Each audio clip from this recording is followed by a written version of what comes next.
The PGA Championship has teed off this morning. It's golf's fourth and final major of the year. As usual, all eyes will be on Tiger Woods. He won last weekend's Bridgestone Invitational in Ohio by 7 strokes. Woods has won 5 tournaments this year, more than any other player. But Woods has not won a major since the 2008 U.S. Open. Jim Nantz of CBS Sports is at Oak Hill Country Club in Rochester, New York, and he will lead the play-by-play coverage of the PGA. Jim, good morning.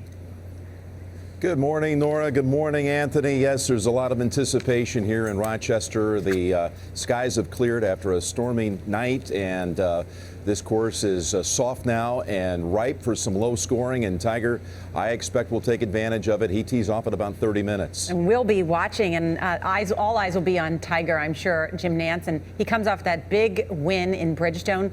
Can he win this major? Of course he could win it, but I think people need to gear down a little bit about expectations just because he won the week before the PGA Championship. This marks the 8th time he's won in his previous tournament to entering a major. In the 7 previous times, he has not backed it up with a victory. So even though it was a dominating, brilliant performance last week in Akron, including a 61 in the second round on Friday, I don't think that translates necessarily to a victory here. I know everybody has him as the favorite, but there are a lot of guys poised to play well this week, including Phil Mickelson, just 3 weeks removed from winning the Open Championship at Muirfield, and he claims he's playing the best golf of his career. I know, that's pretty extraordinary at his age, Jim, isn't it? I mean, 2 in a row for him would be amazing.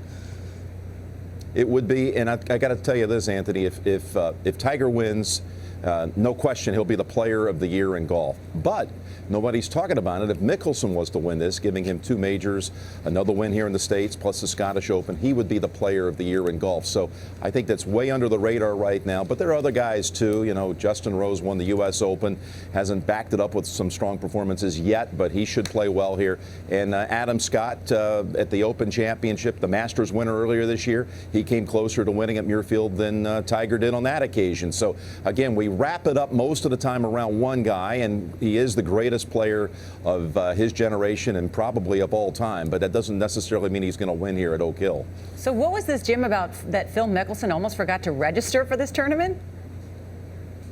Well, you know, there's it's amazing how complicated it sounds. It's just not that complex. But thankfully, you know, there's a few little hiccups along the way. That happened to Phil, and I mentioned Justin Rose, who won at Marion in the U.S. Open earlier this year. He got into a traffic accident in this great little town that we're actually in, Pittsburgh, just outside of Rochester. Had a little fender bender this week. So I think these guys are ready to finally just tee it up and put all this other stuff behind them. Jim, what is it that's unique about the PGA versus the other majors? Well, that's a good question. This is the last shot, guys. I mean, and if you don't triumph here, you've got to wait 8 long months until the next major championship is on the schedule. That, of course, being the Masters in April. So you gear your whole year around these 4 big events. And I just think that there's such an added urgency to this week. We've got a wonderful backdrop. This is truly an American classic, a Donald Ross classic that's had deep history here in major championships in the past. And I think it's a wonderful setting here to make the final statement of the year in major championship golf. Yeah, and as you point out, Jim, anybody can win, but Tiger Woods and Phil Mickelson both have a chance to put exclamation points on the end of great years. Jim Nantz, thanks so much.